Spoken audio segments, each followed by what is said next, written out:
Alternating current AC chapter शुरू करना। AC का full form alternating current. AC generator हो गया था लास्ट क्लास में।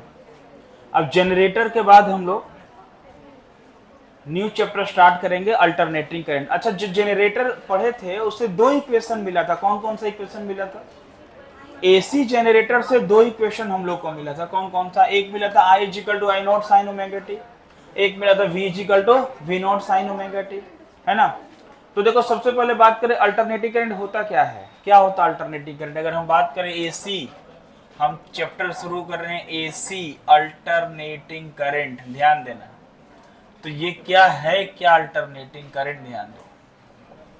तो अल्टरनेटिंग करंट को एसी बोलते शॉर्ट में। ये क्या होता है देखो, सबसे पहले बता दे, ऐसा करंट जिसका वैल्यू बार बार चेंज होगा, मैग्नीट्यूड के साथ उसका वैल्यू चेंज होगा। अब जो लोग एसी जनरेटर नहीं पढ़े हैं क्लास में, वो एसी जनरेटर देख लीजिएगा। एसी जनरेटर का वीडियो भी अपलोड किए हैं। उसका लास्ट में क्या फार्मूला मिला था? जो एसी जनरेटर हम लोग पढ़े थे, एसी जनरेटर इलेक्ट्रोमैग्नेटिक चैप्टर में, उसका फार्मूला मिला था I is equal to I not sine omega t, मिला था ना। तो यही अल्टरनेटिंग करंट का इक्वेशन है। तो जो अल्टरनेटिंग करंट का इक्वेशन हम लिखते हैं वो यहीं से मिलता है, ठीक है। तो अगर मान लो एसी का इक्वेशन हमको लिखना हो तो हम डायरेक्ट ये यूज करेंगे I is equal to I not sine omega t. अब आप अगर बोलो कि ये I is equal to I not sine omega t कहाँ से आया, तो उसके लिए आपको एसी जनरेटर पूरा देखना पड़ेगा, ठीक है। तो बहुत अच्छे चैप्टर हम लोग शुरू कर रहे हैं, बहुत बढ़िया चैप्टर है। थोड़ा मैथमेटिक्स है चैप्टर में, ध्यान देना। थोड़ा बायोलॉजी वाले बच्चों को मैथ्स मिलेगा इसमें डेफिनेटली, ठीक है। देखो, अब ये अल्टरनेटिंग करंट होता क्या है, अगर बोला जाए क्या होता है तो क्या जवाब देंगे हम इसका? अल्टरनेटिंग करंट का हम आंसर क्या देंगे? देखो, हम लोग ऐसा बोलेंगे, हम लोग बोलेंगे एक करंट हुज मैग्नीट्यूड, जिसका मैग्नीट्यूड क्या होगा? चेंजेज विथ टाइम, जिसका मैग्नीट्यूड टाइम के साथ चेंज करेगा। Magnitude changes with time and polarity, polarity reverse periodically, polarity reverse periodically. अगर हम ये बात करें, उसका मैग्नीट्यूड टाइम के साथ चेंज होगा और पोलरिटी रिवर्स करेगा पीरियडिकली, मतलब होता है टाइम के साथ। It's called AC. एसी मतलब अल्टरनेटिंग करंट। देखो, जो चैप्टर 1 से 6 तक था वो डीसी था, डायरेक्ट करंट। और जो डीसी करंट होता है वो स्ट्रेट लाइन में फ्लो करता है, एकदम सीधे फ्लो करेगा कांस्टेंट रेट से, यानी कि डीसी कांस्टेंट रेट से फ्लो करेगा। अभी इस रूम में लाइट नहीं है, मतलब बैटरी इन्वर्टर से सारा पंखा चल रहा है, थोड़ा स्लो चल रहा है लेकिन बैटरी इन्वर्टर से चल रहा है, मतलब ये डीसी करंट से चल रहा है। ये स्लो, ये धीरे धीरे डिस्चार्ज होते जाएगा, धीरे धीरे डिस्चार्ज होकर पूरा खत्म हो जाएगा। अभी लाइट आ जाएगा, मतलब हम बोलेंगे कि वो एसी आ गया, अल्टरनेटिंग करंट आ गया, ठीक है। तो अल्टरनेटिंग करंट का पावर तो ज़्यादा है ही यहाँ पे, ये बात तो समझ में आ रहा है आपको। तो हम बात कर रहे हैं कि ऐसा करंट जिसका मैग्नीट्यूड टाइम के साथ चेंज होगा। जो अल्टरनेटिंग करंट होता है ना, फ्लक्चुएटिंग करंट होता है, ये कांस्टेंट नहीं जाएगा, एकदम नहीं जाएगा। आप देखे होंगे अल्टरनेटिंग करंट चैप्टर खत्म, जनरेटर देखिए अभी लाइट आ गया, मतलब अभी कौन सा करंट आ गया? अभी एसी करंट हो गया, रूम का एसी भी चालू हो गया, ठीक है। तो ये अल्टरनेटिंग करंट, समझ में आ रहा बात? अब देखो, है ना। तो अभी देखो पंखा तेज चलने लगा, समझ में आ रहा बात? बहुत तेज चलने लगा पंखा, मतलब पावर ज्यादा सप्लाई मिल गया इसको, ठीक है। देखिए, तो अल्टरनेटिंग करंट का मतलब है इसका बार बार वैल्यू बदलेगा। हाँ, हम क्या बात कर रहे थे? हम ये बात कर रहे थे कि जब आप ये इक्वेशन पढ़े थे, इस इक्वेशन का ग्राफ बनाए थे तो कैसे मिला था, एक बार थोड़ा रिवाइज कर ले। देखिए, तो ऐसा इसका ग्राफ मिला था। देखो बाबू, ध्यान देना कि ये मेरा इक्वेशन आया था I is equal to I not sine omega t. ये साइन ओमेगा टी थीटा के बराबर था, मतलब I is equal to I not sine theta, ये था मेरा, थीटा के बराबर था। वो थीटा इज इक्वल टू होता ओमेगा बाई 2। तो वहां से हम लोग क्या किए थे, यानी कि एंगुलर वेलोसिटी ओमेगा बराबर होता है थीटा बाई टी, तो थीटा इज इक्वल टू होता ओमेगा इंटू टी। तो आई बराबर आई नॉट साइन थीटा। अब बताओ, यहाँ से अगर हम लोग थीटा जीरो रखे थे, थीटा अगर हम लोग 0 रखे थे तो आई क्या मिला था, आई नॉट साइन 0 डिग्री। साइन 0 0 होता मतलब करंट 0 था, मतलब 0 के एंगल पर वो करंट का वैल्यू 0 था। ठीक है, अगर हम लोग थीटा रखे थे 90, थीटा हम लोग रखे थे 90, 90 को हम लोग पाई बाई 2 बोलते हैं। अब यहाँ पाई बाई 2 लिखेंगे तो I is equal to I not sine pi by 2। Sine 91 होता मतलब आई नॉट यानी करंट हो गया मैक्सिमम। ये एसी जनरेटर के सबसे लास्ट में ये बात किए थे हम लोग। ठीक है, फिर अगर हम बात कर ले कि सर थीटा जो है ना, अगर हम बोलते 180 डिग्री, 180 मतलब पाई बोलते हैं, तो आई इज इक्वल टू हो गया आई नॉट साइन 180। साइन 180 जीरो होता तो करंट का वैल्यू भी जीरो होता। फिर अगर हम बोल दे कि थीटा हम बोल दे 180 के बाद 270 डिग्री यानी कि 3 पाई बाई 2, देख लो 3 पाई बाई 2 270 होता। अगर हम रख ले यहाँ आई इज इक्वल टू, तो आई नॉट साइन 270, 270 माइनस 1 होता माइनस आई नॉट, यानी करंट का वैल्यू मैक्सिमम आया लेकिन नेगेटिव में आया। फिर अगर हम लोग बोल दे कि आई इज इक्वल थीटा ले ले 360, 360 का मतलब 2 पाई, तो I is equal to I not sine 360 degree. 360 zero होता फिर से करंट जीरो होता, मतलब एक बार 360 डिग्री चलने में करंट जो है वो जीरो, मैक्सिमम जीरो, फिर मैक्सिमम, फिर जीरो, ऐसे बात है। तो ये जो जनरेटर से जो है जो हमको करंट मिला था यही हमारा अल्टरनेटिंग करंट था। तो सबसे पहले जो अल्टरनेटिंग करंट मिला वो एसी जनरेटर से मिला। बाद में ऐसा आइडिया आया कि ऐसा करते हैं जनरेटर में हम लोग को फ्यूल का यूज करना पड़ता है, तेल का यूज करना पड़ता है। ऐसा करते हैं कि हम लोग पानी को जमा करते हैं डैम में, बांध बना देते हैं, वहाँ से पानी गिराते हैं, टरबाइन चलाते हैं और फिर हम लोग इलेक्ट्रिसिटी जनरेट करते हैं। तो फिर इस तरह से इलेक्ट्रिसिटी जनरेट किया गया और फिर वो सप्लाई किया गया। आ रही बात समझ में? कोयले से भी इलेक्ट्रिसिटी जनरेट होता, वो सब अल्टरनेटिंग करंट होता। ठीक है, तो इस तरह से एसी का मतलब कि जनरेटर के बाद ही अल्टरनेटिंग करंट का कॉन्सेप्ट लोगों के दिमाग में आया। ठीक है, तो हम जो बात करने वाले वो उस करंट का बात करने वाला जो हमारे घर में यूज होता, आपके घर में यूज होता, उसका बात करने वाले। तो बाबू अल्टरनेटिंग करंट का बेसिक जरा कॉन्सेप्ट, बेसिक आइडिया देख लीजिए क्या होता।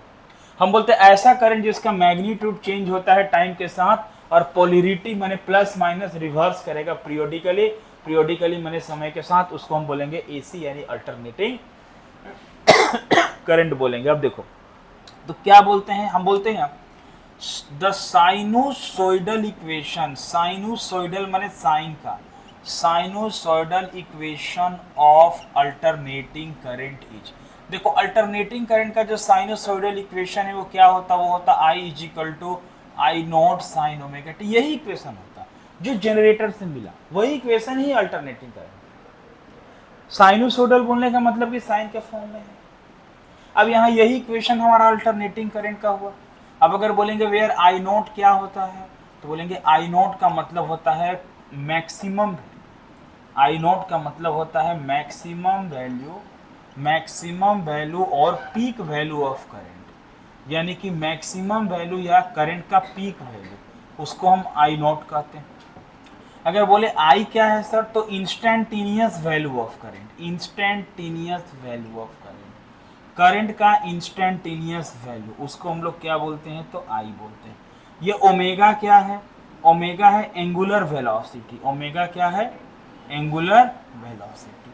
और देखो ओमेगा का फॉर्मूला होता है 2 पाई बाई टी, और आपको मालूम होना चाहिए कि 1 बाई टाइम पीरियड होता है फ्रीक्वेंसी, इसलिए ओमेगा का एक फॉर्मूला होगा 2 पाई है। समझ में आ रहा बात?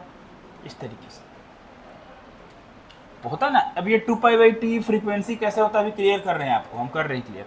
तो ये देखो ये साइन का इक्वेशन है, यही साइन का इक्वेशन है, यही हमारा अल्टरनेटिंग करंट का इक्वेशन है। ठीक है, अब सिमिलरली वोल्टेज का भी इक्वेशन लिख सकते हैं, ईएमएफ का भी लिख सकते हैं, लिख रहे हैं। तो ये बात आपको तो अभी लिखने का जरूरत नहीं है, क्योंकि ये तो जनरेटर जब चैप्टर चल रहा था लास्ट में तो ये वाला करवाए थे, आपको ध्यान में होगा। एक बार जरा रिकॉल देख लीजिए। आप क्या देख लीजिए, थीटा 0 था तो करंट क्या था, क्योंकि वहां हम एक ग्राफ डायग्राम बनाने वाले। थीटा 0 था तो क्या था, करंट 0। थीटा 90 था तो करंट क्या था, आई नॉट। थीटा 180 था तो करंट क्या था, 0। 270 था तो क्या था, माइनस आई नॉट। 360 था तो क्या था, 0। उसको अगर ग्राफ से रिप्रेजेंट करें कैसे करेंगे, देखिए जो लोग नहीं लिखे होंगे लिख लेंगे बाद में, ठीक है। यहाँ देखो, ध्यान देना कैसे करेंगे, देखो इस तरीके से। तो ये हमारा अल्टरनेटिंग करंट का देखो रिप्रेजेंटेशन ऐसे होता है, ये ग्राफ है, देखो ध्यान देना। अगर एक साइकिल बनाए, एक साइकिल का मतलब एक अप एक डाउन, इसी को पोलरिटी कहते हैं बाबू, इसको plus minus, this is the polarity. वही बोले पोलरिटी रिवर्स पीरियोडिकली, यही पोलरिटी रिवर्स कर रहा, समय के साथ कर रहा, ध्यान देना। अब आप बताइए, जीरो है साइन जीरो, ये पाई है, पाई यानी कि पाई मतलब 180, पाई मतलब तो साइन 180 डिग्री, पाई मतलब 180, 180 जीरो, यहाँ भी करंट जीरो। ये 2 पाई है 360, यहाँ भी करंट जीरो। मतलब देखो करंट जीरो कहाँ कहाँ है, 3 लाइन पे करंट जीरो, देखो यहाँ भी जीरो है, यहाँ भी जीरो और यहाँ भी जीरो, यानी कि इस लाइन पे करंट जीरो, ठीक है। यानी कि जब कॉइल रोटेट करेगा तो 0 डिग्री के साथ जीरो, 180 के साथ जीरो, 360 के साथ जीरो। मैक्सिमम कहाँ है, देखो ये पाई है तो ये पाई बाई 2, ये पाई बाई 2, ये करंट यहाँ मैक्सिमम है I नॉट, पीक करंट इसको कहते हैं, यही पीक करंट है। ये देखो 2 पाई और पाई है तो ये 270 यानी कि 3 पाई बाई 2, 3 पाई बाई 2 270 डिग्री होता है। देखो यहाँ माइनस I नॉट है, ये हो गया माइनस I नॉट, समझ में आ रहा है बात।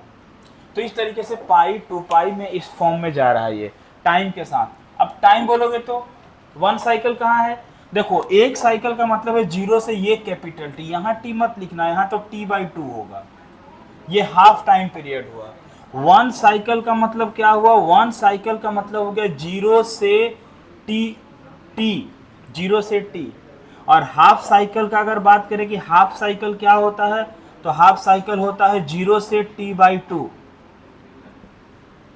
1 साइकिल होता है 0 से T और हाफ साइकिल होता है 0 से T बाई 2। 1 साइकिल होता है 0 से T और हाफ साइकिल क्या होता है 0 से T बाई 2, समझ में आ रहा है बात।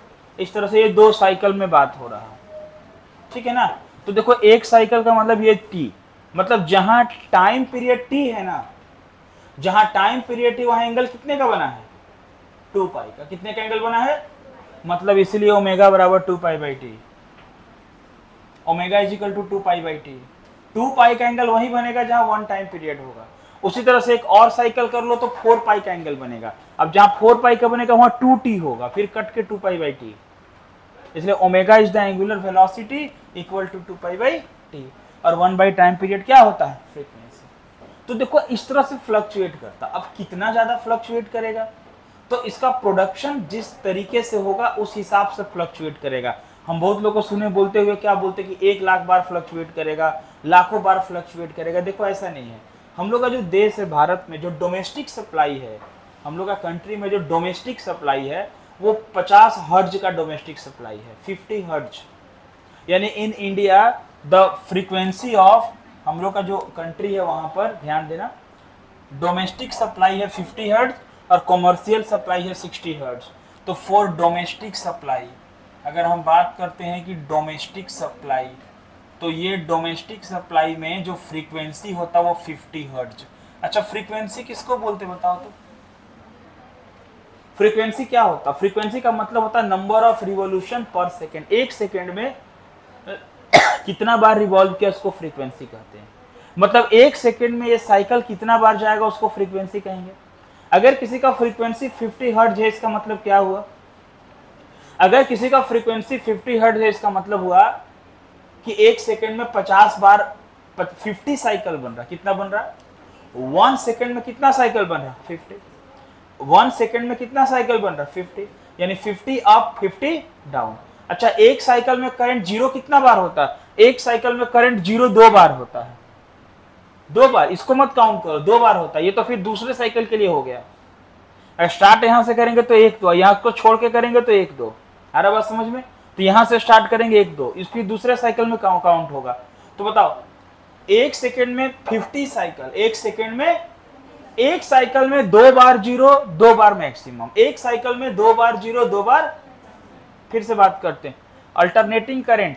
डोमेस्टिक सप्लाई 50 हर्ट्ज का होता है हम लोग के घर में अल्टरनेटिंग करंट एसी का, और एक साइकिल में 2 बार करंट जीरो होगा और 2 बार करंट मैक्सिमम होगा। 50 हर्ट्ज का मतलब है एक सेकंड में 50 साइकिल, एक सेकंड में मतलब 1 सेकंड में 100 बार करंट जीरो हो रहा, 100 बार करंट मैक्सिमम हो रहा है। 1 सेकंड में 100 बार करंट जीरो हो रहा, 100 बार करंट मैक्सिमम हो रहा है। इतना ज्यादा फ्लक्चुएशन हो रहा है। कितना फ्लक्चुएट हो रहा है वो बता दे रहे हैं। यानी अल्टरनेटिंग करंट का फ्लक्चुएशन क्या है कि वंस अगर 50 हर्ट्ज का सप्लाई है तो 1 सेकंड में 100 टाइम्स करंट का वैल्यू जीरो होता है और 100 टाइम्स करंट का वैल्यू मैक्सिमम होता है। ये इतना ज्यादा फ्लक्चुएशन है कि हम इसको ऑब्जर्व नहीं कर पाते, हम देख नहीं पाते। मतलब सर 1 सेकंड में जो इलेक्ट्रिक बल्ब है 100 बार ऑफ हो रहा, 100 बार ऑन हो रहा। बिल्कुल बिल्कुल सही बात है। 100 बार करंट उसमें जीरो हो रहा, 100 बार करंट उसमें मैक्सिमम हो रहा। ये जो पंखा चल रहा है उसमें 100 बार करंट जीरो हो रहा, 100 बार करंट मैक्सिमम हो रहा। बिल्कुल हो रहा। लेकिन 1 सेकंड इतना कम टाइम है कि जीरो के बाद फिर मैक्सिमम हो जाता, जीरो के बाद फिर मैक्सिमम हो जाता, तो कंटिन्यूटी बना रहता, वो रुक नहीं रहा, चलते रह रहा। रुकेगा तब जब आप ऑफ कर देंगे, पूरा स्विच को ऑफ कर देंगे तब। आ रहा बात समझ में? तो उसमें क्या हो रहा, करंट 1 सेकंड में करंट 100 टाइम्स जीरो हो रहा और 1 सेकंड में करंट 100 टाइम्स क्या हो रहा, मैक्सिमम हो रहा। तो this is the alternating current. तो कितना फ्लक्चुएट हो रहा, तो इतना ज्यादा फ्लक्चुएट होना, अंदाज से नहीं कि कितना ज्यादा फ्लक्चुएट हो रहा। फ्लक्चुएशन का इस तरह से बात है, समझ में आ रहा बात? अगर 60 हर्ट्ज का सप्लाई होता तो कितना होता, उस हिसाब से 60 120 बार होता, ठीक है ना। तो इस तरीके से हम लोग का अल्टरनेटिंग करंट का बेसिक कॉन्सेप्ट हुआ, ठीक है। तो अल्टरनेटिंग करंट क्या है? ऐसा करंट जिसका मैग्नीट्यूड टाइम के साथ चेंज होगा और पोलरिटी रिवर्स करेगा पीरियोडिकली, उसको अल्टरनेटिंग करंट कहेंगे। ये इक्वेशन है अल्टरनेटिंग करंट का। समझ में आ रहा है बात? क्या इक्वेशन है ये? Alternating current. आप बोल सकते हैं कि सिमिलरली, आप यहां बोल सकते हैं similarly equation of alternating voltage and EMF is. देखो अल्टरनेटिंग वोल्टेज और ईएमएफ का क्या इक्वेशन होगा, तो बोल देंगे V is equal to V nought sine omega t and E is equal to क्या बोल देंगे, E इज इक्वल टू बोल देंगे E nought sine omega t. चलिए नोट करिए, फिर आगे का बात करते हैं। लिखिए,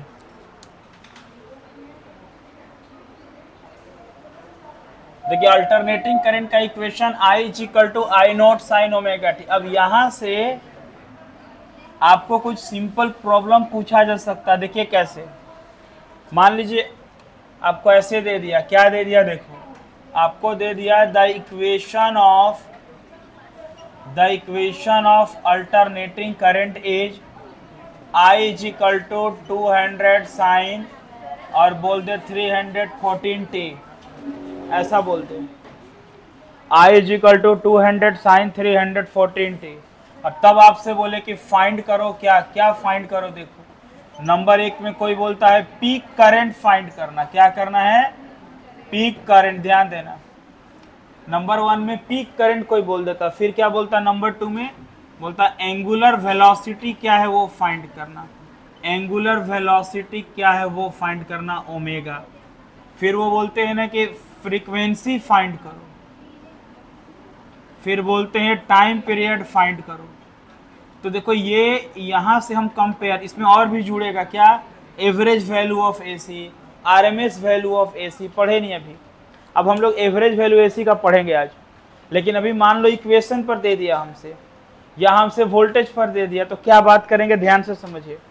अब क्या है, आई जी इक्वल टू है 200 साइन 314 टी। देखो अब I इज इक्वल टू हम कंपेयर कर देंगे I nought sine omega T. सुनो, अब इसको हम कंपेयर कर दिए, कंपेयर कर दो, साइन का इक्वेशन उस फॉर्म में I नॉट। अब I नॉट के सामने 200, तो I नॉट हो गया 200 एम्पियर, ये हो गया peak current.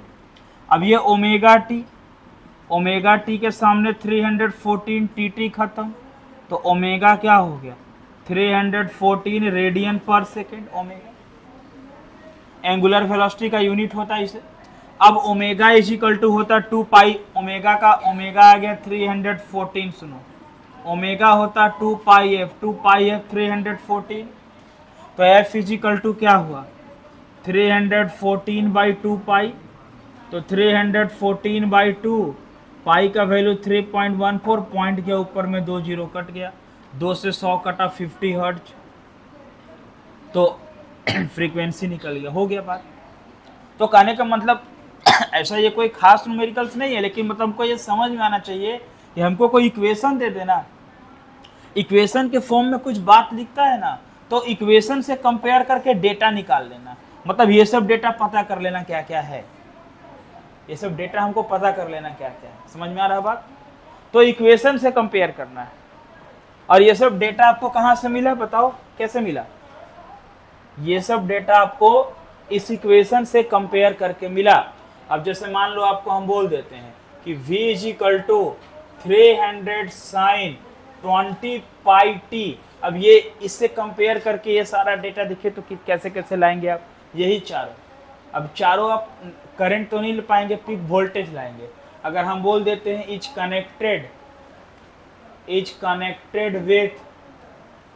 Connected with A resistance of 10 ओम, 10 ओम के रेजिस्टेंस से कनेक्ट है।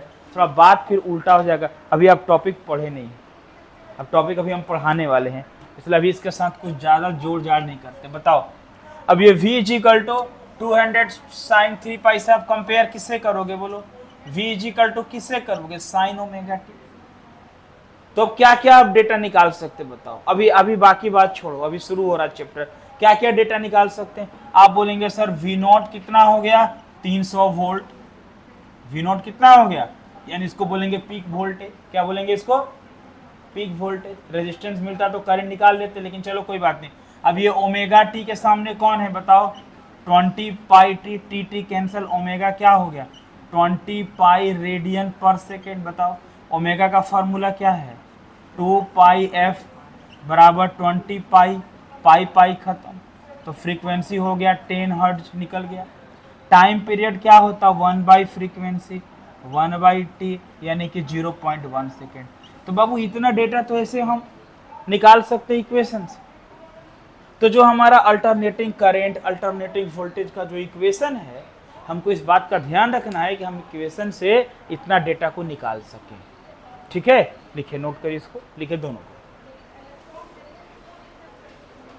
लिखे एवरेज वैल्यू और mean value of AC. Average value और mean value of AC.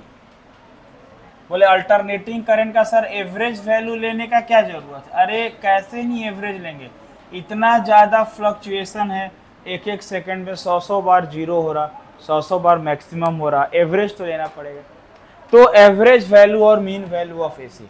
Alternating current का एवरेज वैल्यू क्या होता है और अल्टरनेटिंग करंट का मीन वैल्यू क्या होता है, ये हम लोग देखते हैं। हम इसको थोड़ा डिफाइन करते हैं, फिर आपको समझाते हैं। लिखिएगा तो साथ में लिख लीजिए, इसका फिर रिलेशन करेंगे हम लोग। लिखिए, it is defined as the value of direct current, the value of direct current which will send the same amount of charge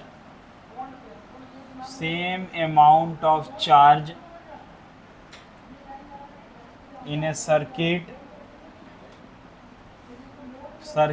in a given time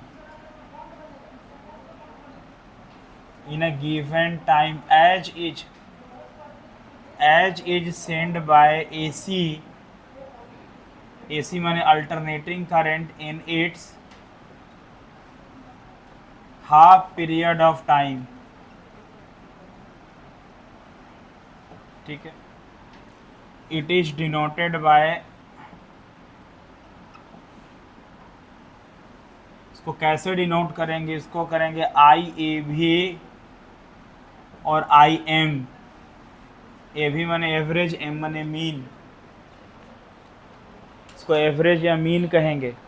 देखो, जितना डायरेक्ट करंट किसी सर्किट में चार्ज को send करेगा, उतना ही charge को alternating current send करेगा, लेकिन हाफ पीरियड ऑफ टाइम में करेगा। उसको हम लोग बोलेंगे मीन वैल्यू और average value of AC. DC direct current, battery वाला करंट जितना चार्ज को सेंड करेगा किसी सर्किट में किसी टाइम में, उतना ही चार्ज को एसी सेंड करेगा हाफ पीरियड ऑफ टाइम, मतलब T/2 में करेगा। उसको कहेंगे एवरेज वैल्यू या मीन वैल्यू ऑफ एसी। ठीक है, अब यहाँ से होता है क्या कि relation between average value and peak value of AC। अब इसको थोड़ा ध्यान से समझना। देखो ये डेरिवेशन हम नहीं कराते, लेकिन कराना इसलिए जरूरी है। एक बार CBSE यहाँ से एक क्वेश्चन पूछा है 2 मार्क्स का, जो डिराइव करके पूछा। क्या क्वेश्चन पूछा CBSE अभी हम बताएंगे। इसके बाद मतलब इसी पर बेस्ड पूछा है, इसलिए हम इसको बताते, ध्यान देना, ठीक है। तो क्या बोल रहे हैं, relation between average value and peak value of AC। Average value समझ रहे हैं, जो अभी हम लोग बात करें। पीक वैल्यू क्या होता है, I0। क्या होता है पीक वैल्यू, I0। अच्छा एक बात समझो, क्या बोला यहाँ पे, हम बोल रहे हैं कि it is defined as the value of direct current जितना DC which will send the same amount of charge in a circuit. Charge का सेंड का बात हो रहा है, देखो समझते चलना बढ़िया से। यहाँ हम लिखते हैं the value of alternating current at any instant of time is, किसी इंस्टेंट ऑफ टाइम में अल्टरनेटिंग करंट का वैल्यू होता I बराबर I0 साइन ओमेगा टी। ध्यान देना, ये होता क्या होता, I बराबर I0 साइन ओमेगा। अब हम क्या बोल रहे हैं, बोलते हैं small amount of charge dq is send in time interval dt is, बताइए स्मॉल अमाउंट में चार्ज dq सेंड करेंगे, dt टाइम में क्या होगा। यहाँ देखो ये सब पढ़े हैं आप लोग, ध्यान देना। हम बोलते हैं dq बराबर I dt। कहाँ से फॉर्मूला आया सर इलेक्ट्रिक करंट चैप्टर 3 में पढ़े थे, I is equal to dq by dt। बिल्कुल सही बात है। तो dq इज इक्वल टू क्या हो गया, I dt। अरे हुआ कि नहीं, क्यों चार्ज को भेजना, वही तो एवरेज का डिफिनेशन है चार्ज का send. Rate of flow of charge is called current. थोड़ा समझ लो फिर लिखना, थोड़ा यहाँ पर मैथमेटिक्स है। हम क्या बोले, चैप्टर में कुछ हल्का फुल्का मैथमेटिक्स आएगा, तो ठीक है, तो मैथ जिसका नहीं उसको दिक्कत हो सकती, इसलिए कुछ बातें ध्यान रखेंगे, क्लियर हो जाएगा। देखिए क्या बोल रहे हैं, तो dq बराबर I dt। अब क्या करते देखो, dq is equal to I का वैल्यू रख देते I0 sign omega T dt। इसको कोई इक्वेशन कर लेता या 2 कर लेते, जो भी। अब लिखते हैं, ये क्या किए हम, I का वैल्यू रखें, कौन सा I का वैल्यू, यहाँ से I0 साइन ओमेगा टी। अब हम लिखते हैं कि total amount of charge is send, है ना, इन टाइम इंटरवल। कितना टाइम इंटरवल में, तो बोले थे ना कि time interval half period of time का बात हो रहा, मतलब t/2। Half period of time का मतलब t/2 होता। तो बताइए यहाँ से dq का इंटीग्रेशन होगा और j होगा I0 sign omega T dt, और j हो गया 0 से t/2। ध्यान से समझते चलना, ये dq हो गया 0 से t/2, ये हो गया I0 साइन ओमेगा टी। अभी क्या करते हैं, dq यहाँ भी 0 से q लिख सकते हो, कोई दिक्कत नहीं है। dq का q I0 बाहर आया, बच गया क्या, साइन ओमेगा टी dt, 0 से t/2। साइन का इंटीग्रेशन क्या होता, माइनस कॉस होता। देखो जो इंटीग्रेशन का फॉर्मूला है ना, डिफरेंशिएशन का उल्टा। डिफरेंशिएशन में क्या होता है कि साइन का कॉस होता है, इंटीग्रेशन में साइन का माइनस कॉस होता है, और डिफरेंशिएशन में कॉस का साइन होता है, इंटीग्रेशन में प्लस साइन होता है। थोड़ा सा ये फॉर्मूला जो हम बगल में लिख देते हैं, लेकिन पहले यहाँ देखो क्या हो रहा है। यहाँ बोलेंगे q बराबर I0, बोलो मैथ वाला बोलो, साइन ओमेगा टी का इंटीग्रेशन क्या लिखें, माइनस कॉस ओमेगा टी और बाई में ओमेगा। क्यों बाई में ओमेगा आया जी, क्यों, क्योंकि इंटीग्रेशन, अच्छा नहीं सुनाई दे रहा क्या बोल रहे। चलिए इतना बात समझ लीजिए कि ये जो है ना बाई में आता। आप अगर उस तरह का फंक्शन बनाए हो जिसमें dx को dt में बदलते हो, मान करके बनाए ना ऐसे कि कोई dx में फंक्शन है, उसको t मान लिए और dx को dt में बदल दिए, तो वो बाई में ही चला था ऑलवेज, नहीं बनाए हैं। मान लो आपके पास आ गया कि साइन ब्रैकेट में आया 2x + 4, तो पता चला 2x + 4 को t मान लिए, तो dt/dx हो गया, dx = dt/, तो dx के बदले dt रख दिए। मैथ वाले बच्चे, बायोलॉजी वाला सुनो उतना नहीं ध्यान रखना, उनको क्या समझना शॉर्ट में बता। देखो बायो वाला बच्चा को इसे उतना टेंशन नहीं लेना ही नहीं। देखो यहाँ पे आएगा तो नहीं आएगा, तो एक बार पूछा इसलिए बता रहे हैं, ध्यान से क्या समझना, उनको बगल में लिख लेना। सुनो ऐसे कि इंटीग्रेशन साइन थीटा का इंटीग्रेशन क्या होता है, साइन का क्या होता है, साइन का इंटीग्रेशन, साइन थीटा का इंटीग्रेशन कुछ नहीं होता है, माइनस कॉस नहीं होता है। हाँ, साइन थीटा डी थीटा का इंटीग्रेशन होता है माइनस कॉस्ट। इंटीग्रेशन उसी का होगा जिसका डिफरेंशिएशन साथ में रहेगा। साइन एक्स है तो डी एक्स रहना चाहिए, साइन वाई है तो डी वाई होना चाहिए, साइन थीटा है तो डी थीटा होना चाहिए। ये क्यों समझा रहे हैं, क्योंकि अगर बायोलॉजी वाला स्टूडेंट बोला कि सर ये डी टी का क्या होगा, तो उसको क्या बोलेंगे हम, यहाँ डी टी का कुछ नहीं होगा, क्योंकि डी टी है तभी ओमेगा टी का इंटीग्रेशन हो पा रहा। अगर ये डी टी नहीं होता तो साइन ओमेगा टी को कोई नहीं पूछता, उसको भगा देते ब्रैकेट से बाहर, काम खत्म। अरे बात समझ में, डी टी है इसलिए उसका हो रहा, तो बगल में डिफरेंशिएशन होगा, साइन थीटा तो डी थीटा होगा, साइन एक्स है तो डी एक्स होगा, साइन वाई है तो डी वाई होगा। बेसिक बात है सब। देखो अब अगर ऐसा हो जाए कि साइन थीटा के बदले बोल दे कोई साइन 2 थीटा डी थीटा, तो इसका हो जाएगा माइनस कॉस 2 थीटा, वो जो कोफिशिएंट है उसको नीचे ले आना भाई। समझ में आ रहा है बात। डिफरेंशिएशन में आगे चलाता है, क्या चलाता है, आगे में। देखो अब बता रहे हैं उस तरह से कॉस थीटा डी थीटा उसका होता है साइन थीटा। अब अगर कोई बोल दे कि कॉस 2 थीटा डी थीटा, तो हो जाएगा साइन 2 थीटा/2।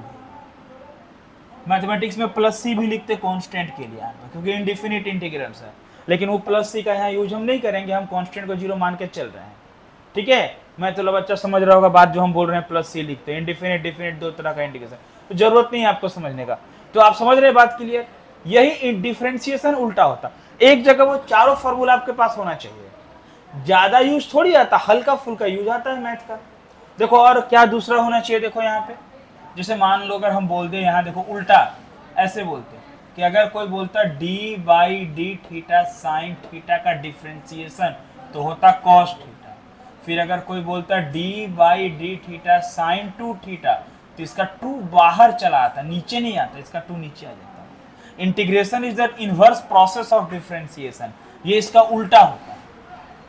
वैसे अगर यहाँ पर हम बोल देते, क्या बोल देते हैं यहाँ पर ध्यान दो, यहाँ हम बोल देते हैं कि d/d थीटा कॉस थीटा, तो कॉस का हो जाता माइनस साइन थीटा। और यहाँ अगर बोल देते कि d/d थीटा कॉस 2 थीटा, तो आपका हो जाता -2 साइन 2 थीटा। यही 2 सामने चलाया, क्योंकि 2 थीटा का फिर से डिफरेंशिएशन हुआ, थीटा 1 हो गया, 2 बाहर आ गया। समझ में आ रहा है बात। यही इंटीग्रेशन में बाई में चलाया। इतना बेसिक बात समझना, इससे ज्यादा समझने का आपको जरूरत नहीं। अब देखिए उसके बाद अगर आपके पास क्या है यहाँ पे साइन ओमेगा टी, तो यहाँ हमको कोई बोल देता कि sign omega T D T, तो हम बोलते इसका होगा माइनस कॉस ओमेगा टी होगा और बाई में ओमेगा, क्योंकि साइन का माइनस कॉस होता। ठीक है, समझ में आ रहा है बात।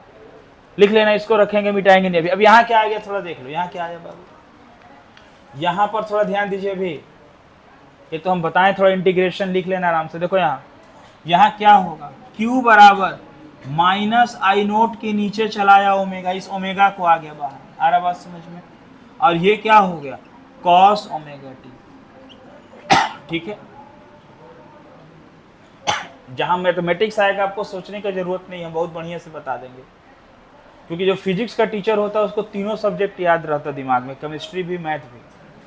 मैथ वाला टीचर केमिस्ट्री फिजिक्स भूल गया, केमिस्ट्री वाला टीचर फिजिक्स मैथ भूल गया, ये फिजिक्स वाला टीचर को सब याद है, क्योंकि इसके बिना चलेगा नहीं काम। हाँ, अब जो टीचर सिर्फ मैथ पढ़ाते हैं उनके दिमाग में केमिस्ट्री फिजिक्स 0, मतलब ऐसे कुछ के हैं तो अच्छा बात है, क्योंकि बेचारे मैथ में दिन रात लगे तो इतना कौन ये रखेगा, याद है तो अच्छा बात है। फिजिक्स वाले टीचर में क्या होता है, सब आता है। अभी 12 में हम लोग पढ़ेंगे एटम चैप्टर, न्यूक्लियाई पढ़ेंगे, तो रदरफोर्ड का अल्फा पार्टिकल एक्सपेरिमेंट पढ़ेंगे तो केमिस्ट्री भी एंट्री करेगा। देखिए यहाँ पर तो minus I note by omega क्या मिला यहाँ पर, कॉस ओमेगा टी 0 से टी बाई जगह नहीं लिखो इतना तो पता।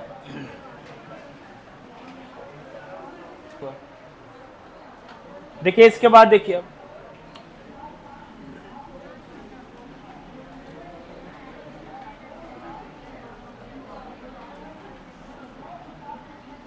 ये देखो, अभी हम लोग क्या करते हैं, ये जो Q इज इक्वल टू, ध्यान देना, Q is equal to minus I not by omega और कॉस ओमेगा टी, और ये 0 से t बाई 2। देखो यहाँ वैल्यू रखते कैसे, देखो यहाँ रखते minus I not by omega cos omega, ध्यान देना अपर लिमिट, अपर लिमिट क्या करेंगे कि इस t के प्लेस में t बाई 2 रखेंगे, इस t का प्लेस में t by 2 minus cos omega into 0, ध्यान देना, यानी जो स्मॉल t टाइम था, इस स्मॉल t टाइम के बदले हम लोग क्या किए, स्मॉल t टाइम के बदले थोड़ा और नीचे लिख देते ये वाला लाइन को, देखो इसमें दिखाई नहीं दे रहा था, तो ये Q इज इक्वल टू, ध्यान देना, minus I not by omega और कॉस ओमेगा टी 0 से t बाई 2, ध्यान देना, minus I not by omega cos omega, t के प्लेस में t by 2 minus cos omega और t का प्लेस में 0।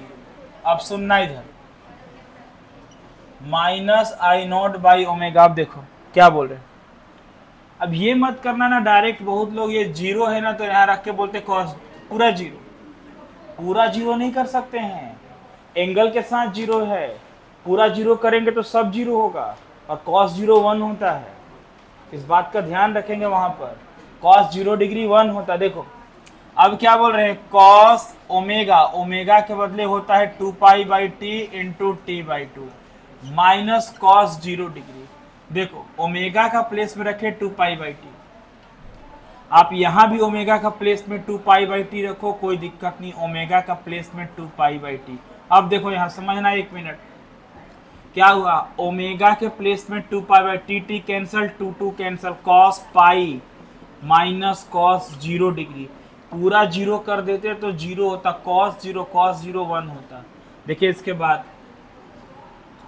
ये Q बराबर माइनस आई नॉट, अब ये देखो 2 पाई बाई टी का t ऊपर चला गया, तो minus I not into T by 2 pi, minus I not into T by 2 pi, cos pi हो गया -1, कॉस 0 1 हुआ, -1 -1 -2, -2 को इससे मल्टीप्लाई करेंगे, minus minus plus 2, 2 cancel, Q का वैल्यू बच गया आई नॉट टी बाई पाई। देखो बचा कि नहीं बचा, देखो क्या हुआ, cos पाई -1 cos 0 1 1 -2 को यहाँ किए माइनस माइनस प्लस, 2 से 2 cancel, I not T by पाई, ये चार्ज निकला Q। अब देखिए बोलते एवरेज वैल्यू, अच्छा बताओ एवरेज वैल्यू ऑफ AC निकाल रहे हैं, ध्यान से समझना, तो एवरेज वैल्यू का मतलब आई ए भी बराबर, अच्छा I बराबर क्या होता है, Q बाई टी होता है, अरे इलेक्ट्रिक करंट I बराबर क्या होता है, अच्छा एवरेज बोल रहे हैं, इसका मतलब टाइम कितना होना चाहिए, एवरेज बोल रहे हैं तो टाइम कितना होना चाहिए, t बाई 2 होना चाहिए, कितना होना चाहिए, तो आप Q बाई के साथ t के बदले क्या लिखेंगे, t बाई 2, नहीं क्यों लिखेंगे, अरे आई ए भी लिखे ना, एवरेज, एवरेज का क्या फॉर्मूला था, 0 से t बाई 2, तो I बराबर Q बाई टी लिखते हैं। अब वन टाइम पीरियड तो लिख नहीं सकते हैं क्योंकि हाफ साइकिल का बात हो रहा है, तो हाफ साइकिल के लिए टाइम क्या हो गया, t बाई 2, समझ रहे बात, ये t ऊपर चला गया, 2 ऊपर चला गया, 2 ऊपर चला गया, तो बोलो आई ए भी बराबर क्या हो गया, 2Q बाई टी, क्या हो गया इसके बदले 2Q बाई टी। अब यहां पर 2 इंटू Q का वैल्यू, बताओ Q का वैल्यू कितना आया, कितना आया Q का वैल्यू, यहां आया, क्या आया, I not T by pi, I not T by pi, सुनो, I not T by pi, ध्यान से सुनना, समझ में आ रहा बात। अब क्या हो गया, क्या कट के बचा बताओ तो, आई ए भी बराबर क्या बच गया, टी भी है नीचे, वो कहां जाएगा, वो रहेगा यहाँ टी, बोलो टी टी कट गया, तो आई एवरेज का फाइनल फार्मूला क्या मिला, 2 आई नॉट बाई पाई। आप बोलेंगे सर जगह कम हो रहा तो मिटा नहीं सकते ना, अब ये क्वेश्चन करना जो इसी पर बेस्ड है, तो बोलो एवरेज वैल्यू ऑफ करंट का क्या मिला फार्मूला, क्या मिला जी, अरे 2 आई नॉट बाई, सुनिए बढ़िया से, सुनिए बढ़िया सुनिए, 2 आई नॉट बाई पाई मिला। अब देखिए इसके नीचे यहां आ रहे हैं, यहां तो आ सकते हैं, आई ए भी बराबर पाई का मैथमेटिकल वैल्यू 3.14, इस 3.14 को किससे डिवाइड करेंगे, तो आ जाएगा 0.637 आई नॉट, कितना आएगा 0. Average value of alternating current is equal to 0.637 times the peak value, यही रिलेशन है दोनों में। अब सुनो और एक बात, अभी जो क्वेश्चन निकाल रहे थे ना, आई बराबर 200 साइन 314 टी का क्वेश्चन लिखे थे, वहां आई नोट मिला था 200 एम्पियर। अब कोई बोल दे आई नोट इसका इतना एम्पियर है सर, तो पीक वैल्यू क्या होगा, तो आई नोट का वैल्यू को इससे मल्टीप्लाई कर देंगे तो उसका एवरेज वैल्यू मिल जाएगा, मिलेगा कि नहीं। अब इसको अगर 100 से मल्टीप्लाई कर दो तो आई एवरेज का एक डेटा याद रखना, 63.7% आई नॉट, मतलब जो एवरेज वैल्यू होता अल्टरनेटिंग करंट का वो 63% ज्यादा होता किससे, पीक वैल्यू से। समझ गया बात, अरे 100 से करोगे मल्टीप्लाई तो 2 अंक चला जाएगा उधर, तो 63/7 आएगा। फॉर्मूला क्या मिला तुमको नया, क्या मिला फॉर्मूला, आई ए भी बराबर क्या मिला 2 आई नॉट बाई पाई, और पाई का वैल्यू 3.14, उससे किसको डिवाइड किए 2 से, तो करके क्या आ जाएगा 0.637 आई नॉट, और 0.637 को अगर 100 से किए तो 63.7%। अब जो इंपॉर्टेंट क्वेश्चन बोल रहे थे वो अब बता रहे हैं, नोट करिए फिर बताते क्या है। तो इंपॉर्टेंट बात ये है बाबू, एक क्वेश्चन आता है सीबीएसई में पूछा कि so that average value of AC over 1 complete cycle is 0। बहुत इंपॉर्टेंट क्वेश्चन लिखो, तो वो क्वेश्चन लिखो आप, इसका आंसर कौन इधर का जरूरत, ये लिख लिया ना पूरा। देखो हम क्या क्वेश्चन बोल रहे हैं, ये भी नहीं मिटा रहे हैं। क्वेश्चन ऐसे है, क्वेश्चन आपको बता रहे हैं, देखो क्या, आप ऐसे लिखो, ये प्रॉब्लम लिखो, सो डैट यहां लिख रहे हैं, so that average value of AC, average value of AC over 1 complete cycle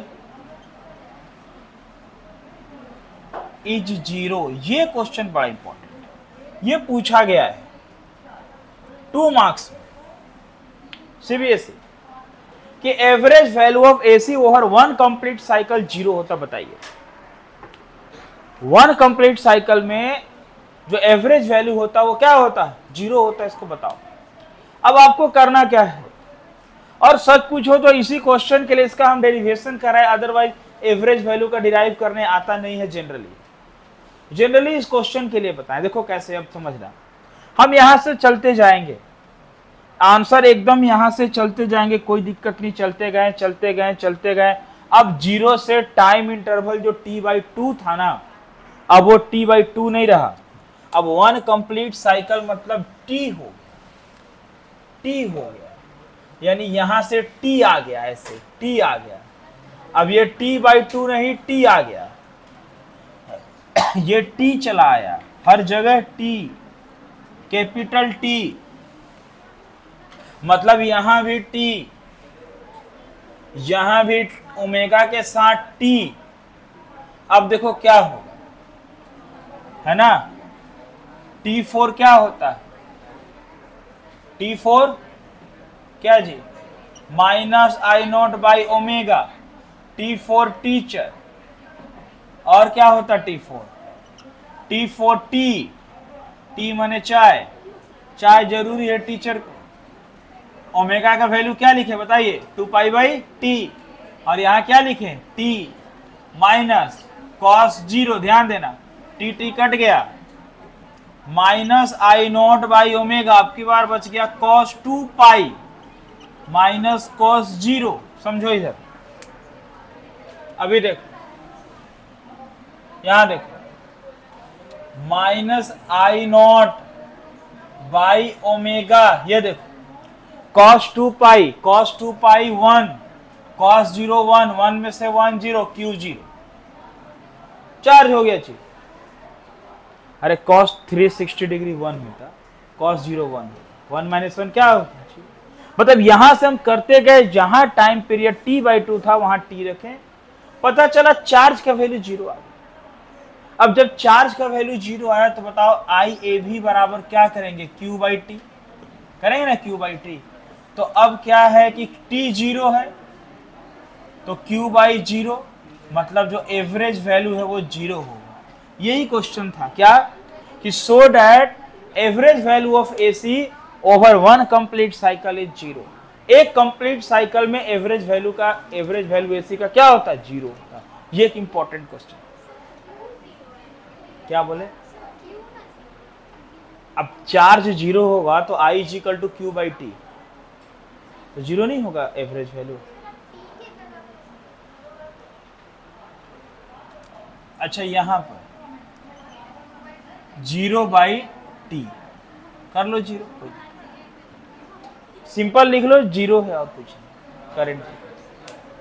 बात समझ में आ रहा, कहां नहीं समझ में, बोलिए। किए क्या हम लोग, t/2 एवरेज वैल्यू था ना, तो t/2 के प्लेस में क्या किए, t। ये पूछा गया क्वेश्चन है, ये पूछा गया क्वेश्चन है, अभी जो बताएं ये आया हुआ क्वेश्चन है, समझ गया ना। तो आप कहां से नोट करेंगे, यहां से इधर करते हुए जाएंगे, यहां ये नहीं इधर तक जाएंगे। नोट करिए इसको पूरा।